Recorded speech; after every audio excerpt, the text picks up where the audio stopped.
blatant this fraud is here at this daycare. Don't open up! So this is Quality Learning Center. I meant to say Quality Learning Center. Don't open up! They said they spelt learning wrong. Don't open up! Children here in your child care?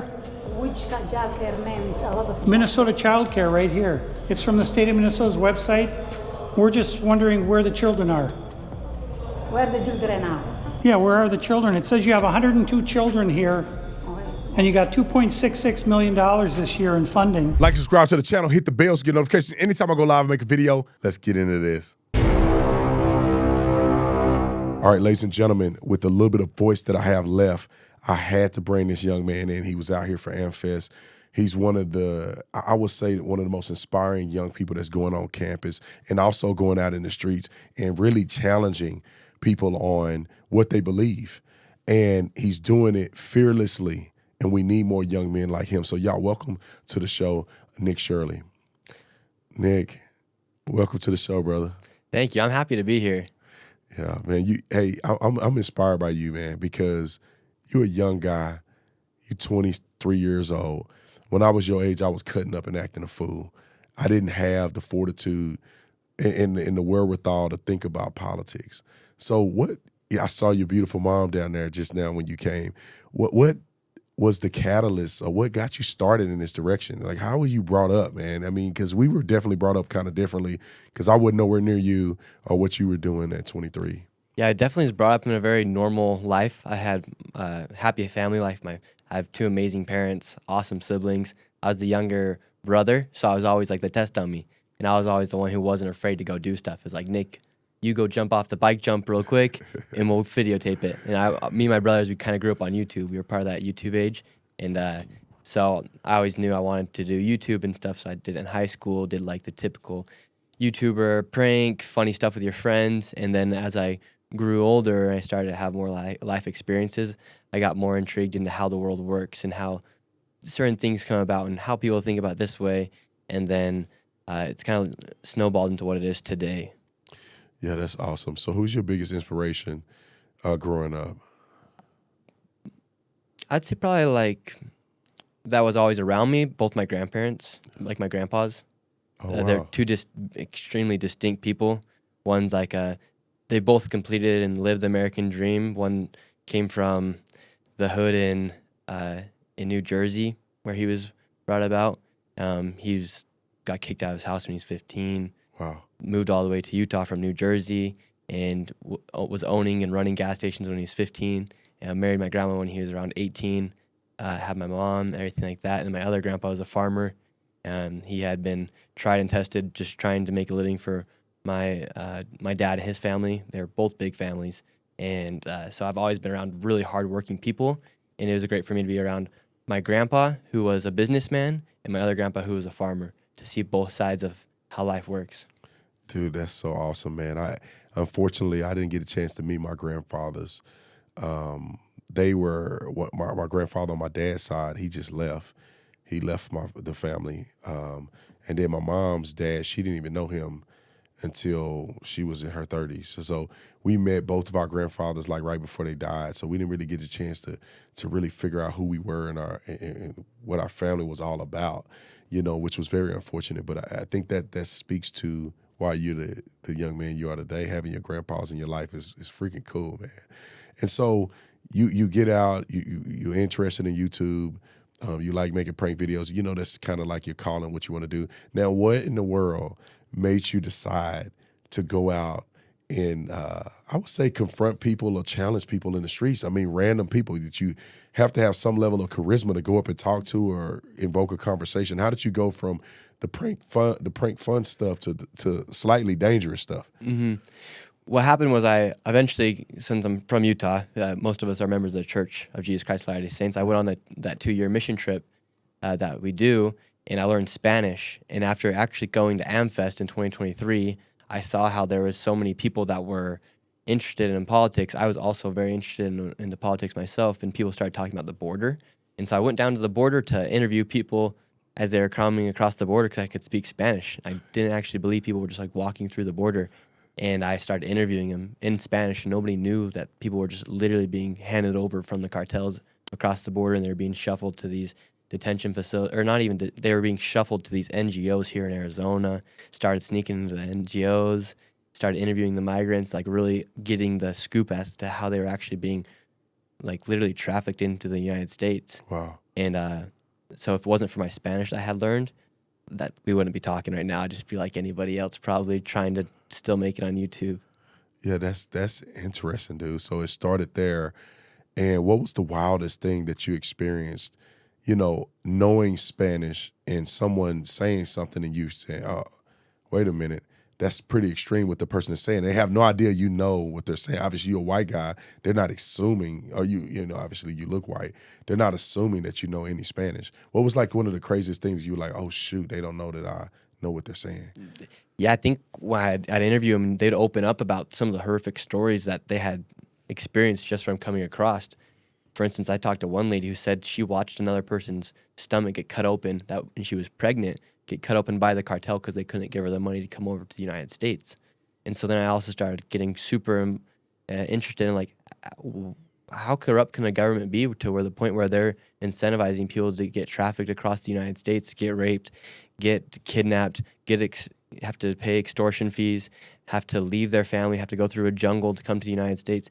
And how can people morally say that that's a good thing to be incentivizing illegal immigration? And to see politicians be so corrupt and to misuse their words as to saying like we're actually helping these people really made me dive deeper into politics and see why are they letting all this happen? Why is it only in these blue states where they're incentivizing these people to come to? Who's making money off this? Like, why would they want, for instance, right now in Minnesota, why would they want a large population of people from the third world to come here to the United States and then grow at unprecedented levels to the point where they're going to give them business licenses and then open up welfare for them to be able to start a daycare and get $2 million a year from the government? And then you go to the daycare at 10 a.m. and there's no children. And there's just 3 BMWs outside. And so I started to see how corrupt things really were, and meeting Republicans and people that just had common sense. I don't even like to say like Republicans are conservatives because it's just like common sense. Yeah. Like what we saw was not right, and what we're currently seeing happening is not right as well from what we're seeing primarily on the Democrat side, right? Like we can't say both sides are perfect, but when you see the corruption, how they incentivized illegal immigration, like literally by incentivizing illegal immigration, they're incentivizing people to get raped, to leave their houses, to literally like abandon their houses and walk through jungles to get trafficked and to separate their families outside of the United States to get to the United States. Right.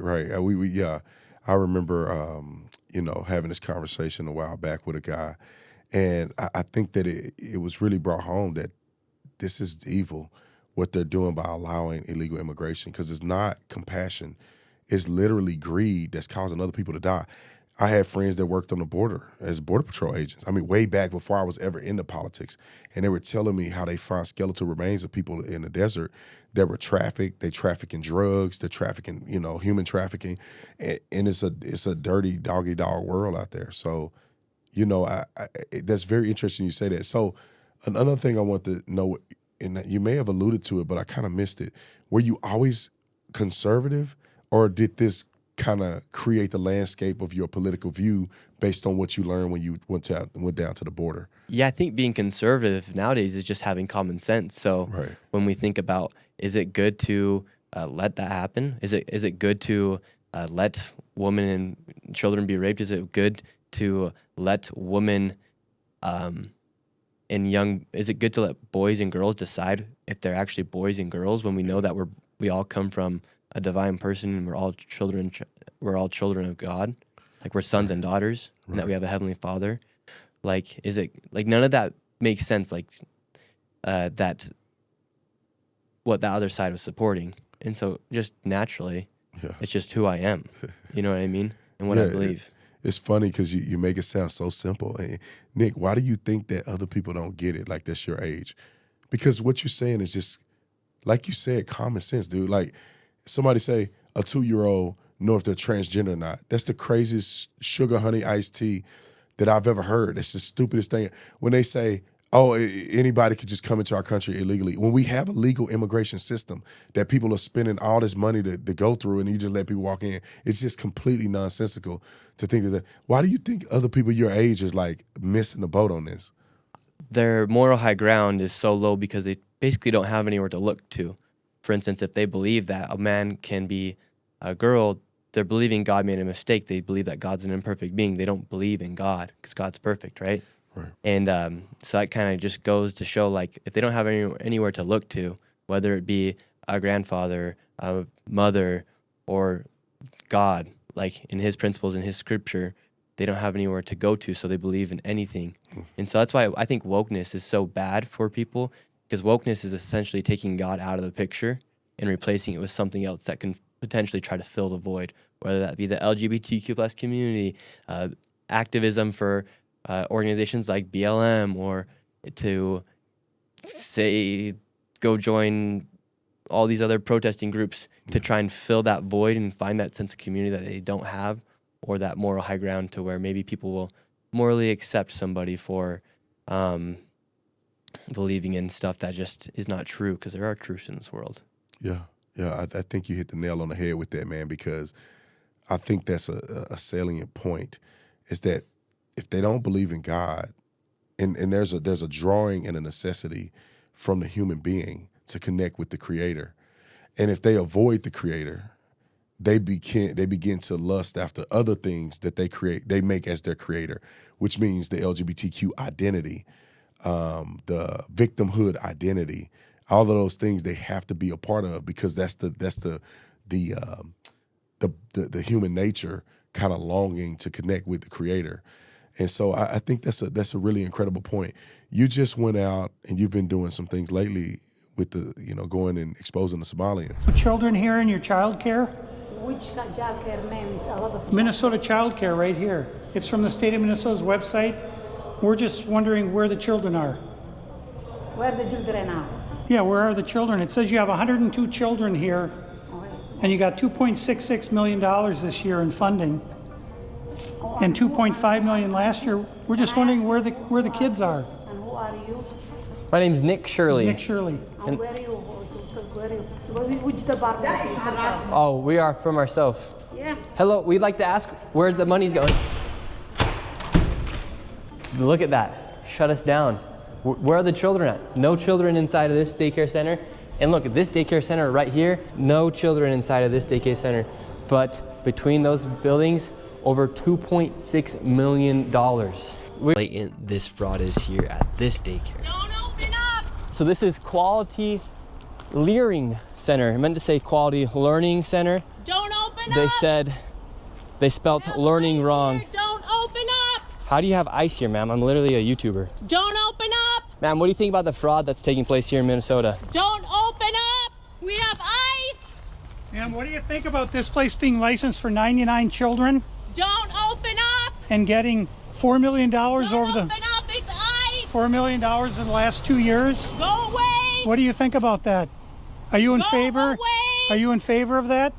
Go away! You know where You're the- not welcome here. Are you- Shame on you! Are you in favor of $1.9 Shame million on you. It's going ice. illegally, Don't open up! fraudulently to this business that has Quality Learning Center but can't even spell learning right on the door? Don't open up! Ma'am, we are not ICE. I don't care who you are. You don't belong here. I belong here just like you belong here. Don't open up! It's ice! You do realize that there's supposed to be 99 children in here at this building, but there's no one here. This is a child daycare Minnesota center. says 99 children. Paid $1.9 million this year in CCAP funding. Do you know where the children are? Were they kidnapped? Did they run away? Where are the children? This is state of Minnesota. Right here. And who are you? My name's Nick Shirley, ma'am. And who are you with? Nick Shirley. Nick Shirley on YouTube. Yeah, so who are you with here? Oh, he's just been doing some research investigating the fraud that's taking place here in Minnesota. Yeah, I'm with Nick Shirley. This lady, she's calling us ICE. We're just trying to put law and order back in the streets of the United States. I knocked on the door, and to my surprise, somebody actually answered the door. Hello? Can we speak?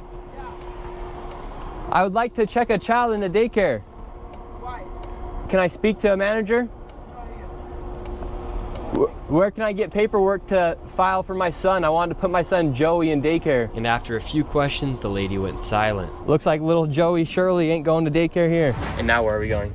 Now we're going to Sweet Angel Child Care. We're in the middle of a strip mall here inside of this neighborhood.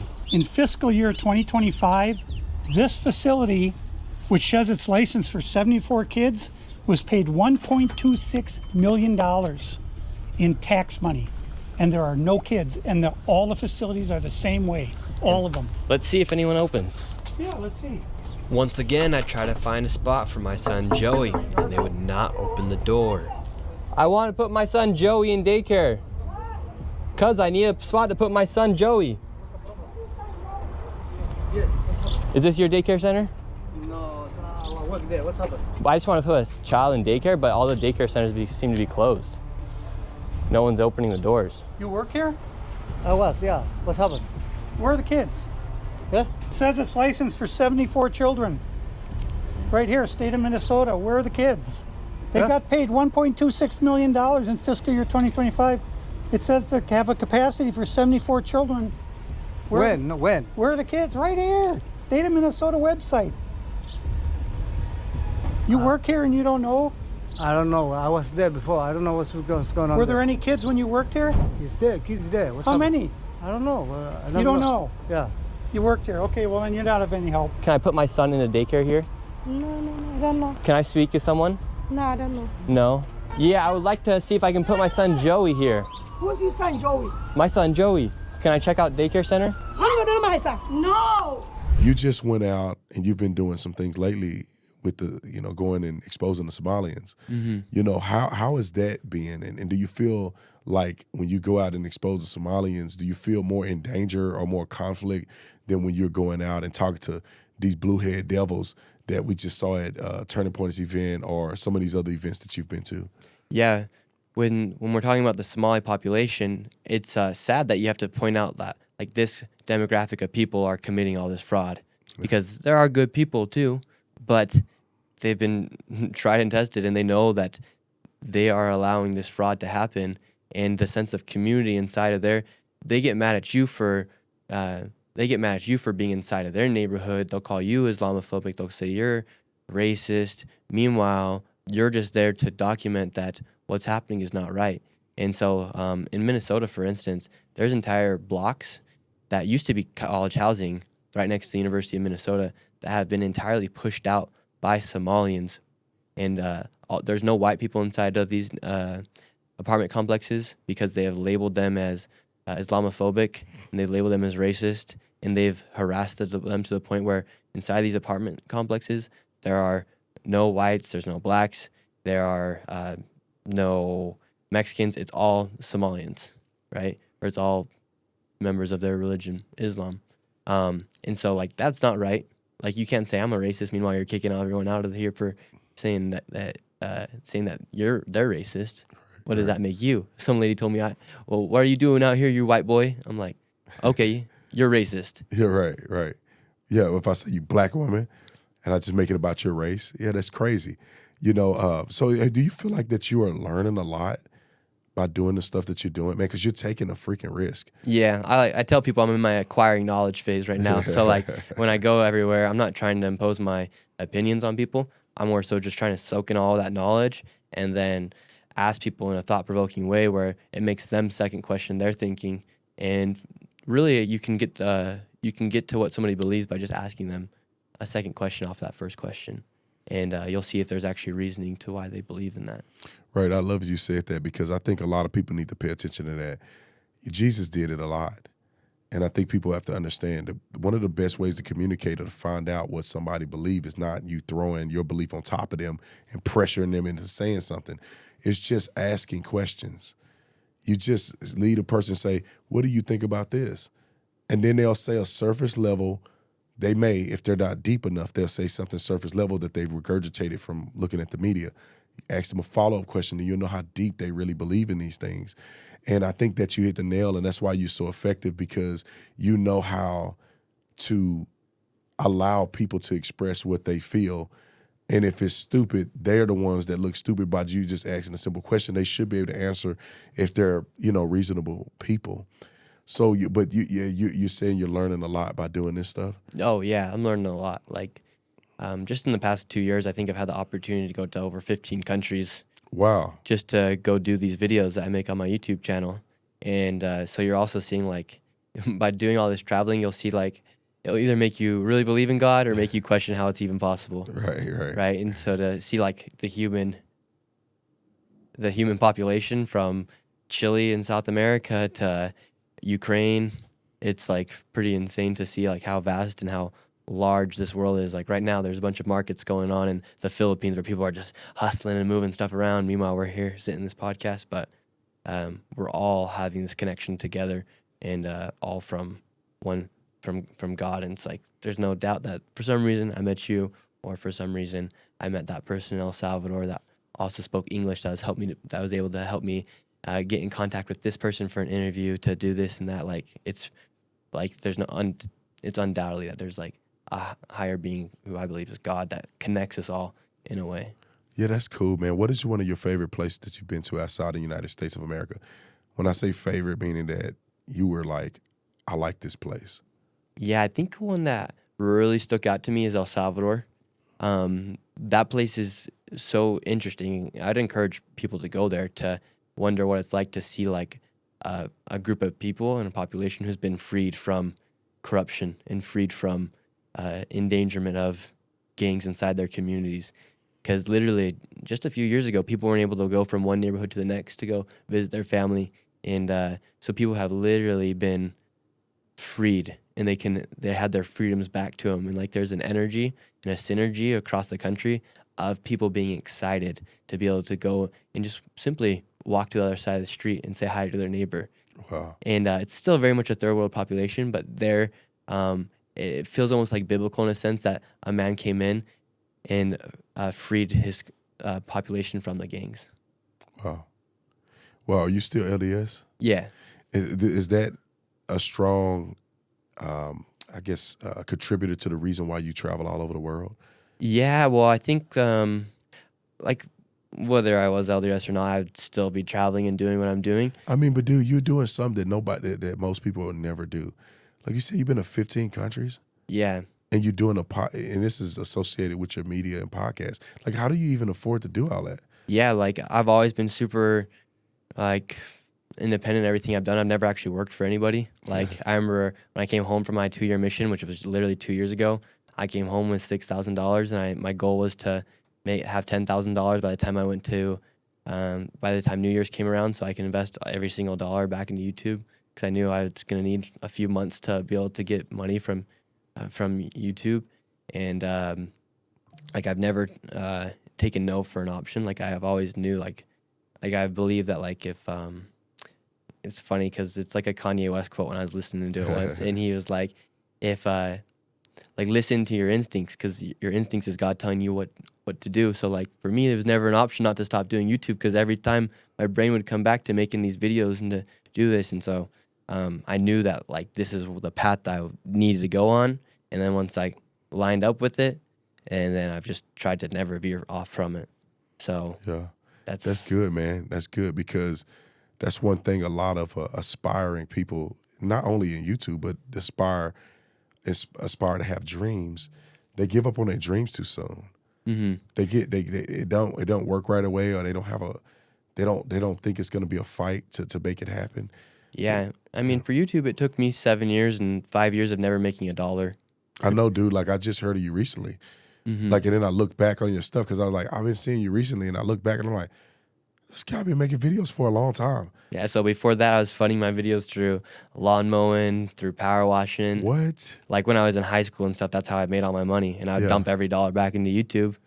Dude, so you've been, and I'm glad I didn't, I don't, like, do some real thorough deep dive, because I get to know you just like the audience does. And dude, I didn't know that about you. It's so crazy to meet you, dude. You're such a very interesting young man, because I thought that you has just jumped on the political bandwagon and you had never made YouTube videos, and you just started interviewing people on the streets, and it started going viral, and that was you. No. And then I looked at your stuff the other day just to kind of see some of your other content. I'm like, this kid has been making videos for a long time. For a very long time, and like my like why I got so excited about politics, or what intrigued me the most, was like hearing all this stuff that was happening back when I was in high school, and in like 2019 and everything like that. I started hearing like, oh, Trump's such a bad person. I'm like, why are they persecuting this man so much? Like, why is he doing that? And then why are they doing that to him? And then I started listening to people like Joe Rogan. Oh yeah. I used to love Alex Jones when he would go on Joe Rogan. Like I was like so inclined and listen. Like he's just so entertaining to listen to. But then I would make videos on politics back then, like asking people who they were voting for. But back in 2020, you couldn't put Trump's name in a thumbnail on YouTube without getting demonetized, which means your video's not going to get shown. And so I wasn't able to make those sort of videos. So I was just making what I could. And at that time, I'm 19 years old. I'm just doing what I thought was fun and like the culture of like YouTube, like the prank stuff. But I would still do politics, and I was always listening so much to politics. And then I really like learned and more so experienced stuff that made me get more into it. Yeah, I love to see that you're doing very well, man. It makes me happy because you are a testament in the YouTube world that you can't give up, man. You got to keep grinding. A lot of people that people see that are doing really well, they think it's overnight success. There's been so many people that people just now know about, and they think that just because they just knew them for the last 2 years or so, that this is the crux or the everything that they've been doing and building. But it's like, no. A lot of people that have successful channels were grinding when they didn't have no following, when they weren't making any money, and they just never quit. And then their time came where, boom, this type of content plus what all you've learned and your skill sets have just blown up. I got a question for you. Have you always only edited your own content? Yeah. I think I always like made the goal, like when I get to 100,000 subscribers, I'll hire an editor. But I'm still editing my videos at 1 million subscribers. Yeah, that's crazy. So I love it because when you edit your own videos, you don't have to give up some of that autonomy. You get to make it and edit it exactly like you want. The only thing that I changed was when I started, because I wanted to get my time back. Yeah, like eventually I'll need to hire somebody who was like by my side all the time. That's going to be my editor as well. But like, yes, like my life right now is just purely like film, edit, sleep, repeat, film, edit, sleep, repeat. That's just what it is right now. And I'm like happy and I'm accepting that. And it'll be like that for the next while. But like right now I'm in I have so many opportunities and so much of a reach to people that I'm like, this is my obligation. Like I have to do this. Yeah, I love it, dude. You got to keep doing it, man. You know, I'm one of your biggest fans, dude. I love what you do. And like I was telling you the other day about making sure you're safe. You know, this world is crazy. Like, you shouldn't have to worry. You should be able to go out and give your opinion, and the person should say, screw you, I don't like what you have to say, and y'all walk away from each other, right? Or the person say, I love what you got to say, I want to entertain the conversation. But nowadays, they want to kill you. They don't want to argue with you. They want to bludgeon you. They want to beat you. And they think it's justifiable. That's the crazy thing. Right. No, they think it's 100%. And every lunatic that's on their side think they're justified. Like the killing of Charlie Kirk. Like, there's people out here being like, no, he deserved it. No, that like she was mean. Like, what? Well, first of all, you stupid if you think he was mean. Like, Charlie was like a nice guy. I'm more mean than Charlie. And Charlie was also very kind when he would debate. You know, just because you lost the debate don't make it mean. It means that you're not prepared. But we were talking, and I want to bring this up a little bit because you had went to Minnesota. And I remember when we were meeting telling you together, about it. I told you, I said, dude, there's no way in the world you can go out there without security. And, you know, obviously you're just like me, man. You're a young guy. You're like, I can hold my own. I'm doing God's will, so I'm good. And so we lined you up with some security from Blackline. Yes, you know, how was that experience, man? How did those guys, were they professional? You know, how did they go? Yeah, so like security is something that you don't really think about until you need it. Yeah. And like you don't want to have to think about it after the fact that you needed it. And so like when you reached out and you're like, yo, I got this company, I got these people that helped me do my security, like, you need to get with them, especially for this video, because the Somalis, I had already been jumped by them before. They had even, like, they jumped me when I was with my mom. So, like, oh gosh, you know, they're not gonna, like, just do something. You know, they're not gonna not attack you whether you're with somebody or not. So you need to have somebody that's gonna back you up. Yeah, that's good. So they took care of you. Yeah, it was awesome. That's good, man. I think that whenever we can and help you with that, obviously for the audience that hear me talk about Blackline all the time, and it's like, you are the reason I created Blackline, me and people like you, right? And the reason I created the Guardian Fund, which is the nonprofit side of it, where like your audience can support you. I mean, we even had one person donate right now that I saw on that. It just came in just for you. And so your audience could donate specifically to help you with security and to make sure you're safe, because this stuff can get crazy expensive. And like, you don't need to waste all your money on security, because this is what happens. There's a conundrum, and Tim Pool mentioned it. You go out and do the videos. You need to waste your money or spend your money and resources on creating content. Mm-hmm. You got to have places to stay. You got to have cameras, and you got to be able to live. You don't want to have to spend all of your money on security. Therefore, you don't have enough money to edit the videos because you need security. And so that's why we created the Blackline Guardian Fund for people just like you, man. And I'm glad that we were able to support you in that. And hopefully we can continue to support you and other people who are in your position if they need help and they need help with security and they're doing God's work. I'm not talking about somebody out there acting a fool. I'm talking about somebody that's actually doing like you, being a real journalist. Mm-hmm. And so I appreciate you accepting the offer for us and it helping you. Yeah, it meant a lot, because, I mean, we had just barely met and you offered it to me, and I was like, one thing I also love about the conservative movement, for instance, like AmFest, like, everyone's such good people. Like, I've never met someone that comes across, like, with vile and hatred from anybody in the conservative movement, anybody from Turning Point, anybody from the Republican Party. Everyone's, like, always showed me respect, whether they knew me or not, because we're all on the same team. We all support the same thing. We all want the best for our country. We all believe in God. We all want peace and safety with our families. And so there's, like, already that built-in trust. And so I really did appreciate that. And it was, like, a great way of, like, offering, like, your friendship in a way, or offering, like, hey, I support you. And so like, I hope I'll be able to do that for people in the future as well. That's exactly why I did it, because people have done it for me, and I want to pass it to you, and then you pass it to other people, because that's what it's all about. It's all about us working together and helping one another, man, because we are in the same cause. We're like on the same team, play different positions. Mm-hmm. Somebody's the quarterback, somebody's a wide receiver, or whatever the case may be. And like, you doing the street work and actually going into the communities and talking to people and getting that feedback. And I'm doing the little podcast thing. But we all have to work together, man. We all have to support each other, whether, just say, even financially.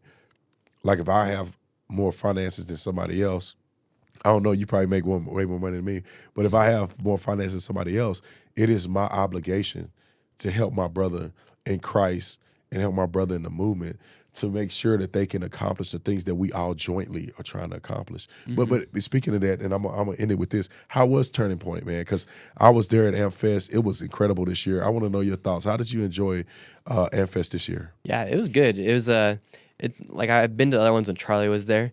And it, like, Charlie did have, like, a really, like, I didn't even know who he was when I first went to the first one. Yeah. And I was like, who's this guy? Like, he's very well spoken. And then I went to the one last year as well. And, like, he was such a great speaker, and he knew how to captivate an audience. Yeah. And so, like, that was missing, like, just knowing that he's not there. Yeah. But everyone's still, like, the morale wasn't down by any means. By anything, it was more like a celebration of what he had created. I mean, think about it.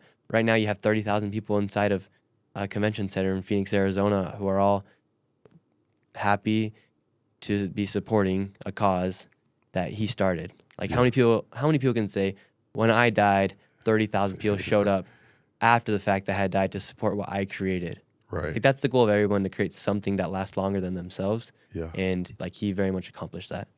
Yeah, that's great, man. But I'll say this again, dude. That's why God created inspirational people like Charlie, worked through him to inspire us, because I think that you are just as valuable, and you're the next generation, because Charlie started when he was a little bit younger than you, 19 years old. He started Turning Point. Look at what he's been able to build and look at the legacy he's been able to leave. All of us have that responsibility. God has put it in us to lead a legacy and leave something when we die. Whether we die at 20, 25, 31, or whether we die at 99. We have a path that God has sent us on, and we have to do that at all costs. And I really appreciate you, man. I know you got to get going. And I love to bring you back on another interview. And I love to see you grow. Anything that you need from me, you know I'm your biggest fan. So can you tell the audience where they can find you, where they can follow you, how they can support you, and all that good stuff? Yeah, the best way to follow me is Nick Shirley on all platforms, like Shirley Temple. And you can check me out as well and help me with my security with the Guardian with our boy right here. So I really appreciate that as well. Thank you, brother, man. God bless you, and God bless your mama. Oh, yeah. My mom's great. People your love mama her. ride or die, boy. Your mama ride. She out there with you, boy. Ride or die. I know. I'm like, you got to stay back home. All right, man. God bless you. Hey, y'all enjoyed it. Make sure you like and subscribe. Make sure you go follow my boy Nick. And if you want to support his security, join the Guardian Fund. God bless you. God bless America, man. We out of here.